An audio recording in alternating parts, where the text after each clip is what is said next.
Hello and welcome to Nerd Alert. Today we are joined by my friend Jared Hoy. He is a filmmaker, a producer, a very cool guy, and he's also my DM. So I think that speaks volumes about how cool he is. And he'll be joining us today.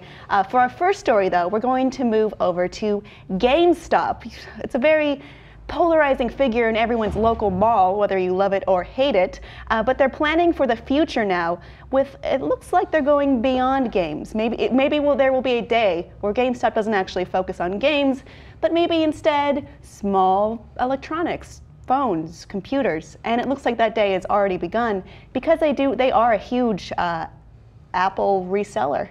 I read this story as this spells the beginning of the end for GameStop, which is great because I hate them. It kind of does look like, okay, so the parallel we drew was, oh my God, GameStop is going to be Radio Shack now.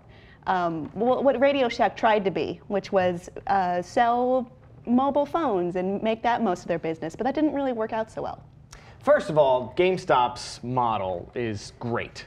It's, sell stuff at full price and then buy it back for practically nothing and then sell that used copy again at a profit. It's brilliant and it works. And it works especially well for gaming because all games have that sort of like shelf life, built-in obsolescence. Kids will want new ones and get rid of the old ones kind of thing. And they're expounding on the fact that people want to do that with mobile devices too. I don't know how well that's going to work, but it's kind of what they're setting their sights on because that's the rapidly growing market. So right now they already own Simply Mac, and they're actually the third largest. They have the third largest AT&T deal in the entire country, and it looks like they're just going to go head that way, which is to buy and resell and trade in, much like their games, but with probably for now it looks like probably just Apple products, most likely more on the mobile side. Smart. Well, I feel like when the higher ups at GameStop just kind of panicked when the announcement of the Xbox One and the PS4 were coming out. It's like, oh, new game resale ability, what do we do? We should probably have a backup plan for when that happens. And it seems like this is going to be. Well, they did recant that after buyers freaked out, and rightfully so, I think. But, it's good to probably have a contingency plan. Though, what would they even call GameStop if it stopped focusing on the games? Mobile phone mart. Back to Funko Land? I mean, not only, it was one thing to say, hey, no more reselling of games, we're tying games to your accounts, but even though they backtrack on that, we're still moving towards a digital download-only sort of world.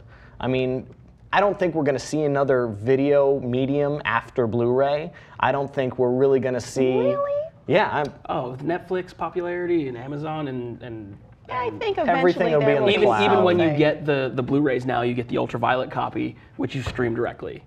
So. Well, yeah, there is a trend. I think many computers don't have a drive for that anymore. But I think there will be something. I mean, someone will try something. But I think for sure with gaming and the success of Steam and PC gaming, I think Xbox and Sony are kind of giving you half and half digital copies and physical copies, kind of weaning you off that physical copy because that's a lot of overhead that you got to print and make and ship those things. They'd rather just host it in the cloud for you to download.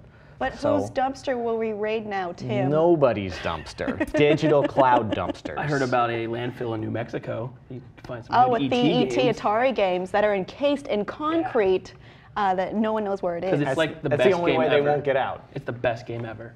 If you don't like games. Well, I think Superman 64 may hold that distinction, but That's a good. Yeah, it's a pretty terrible game.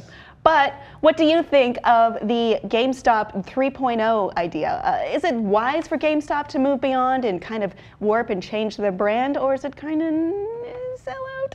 Or do you relish in the beginning of the end, as Tim does? Let us know what you think below in the comments, and please be sure to subscribe.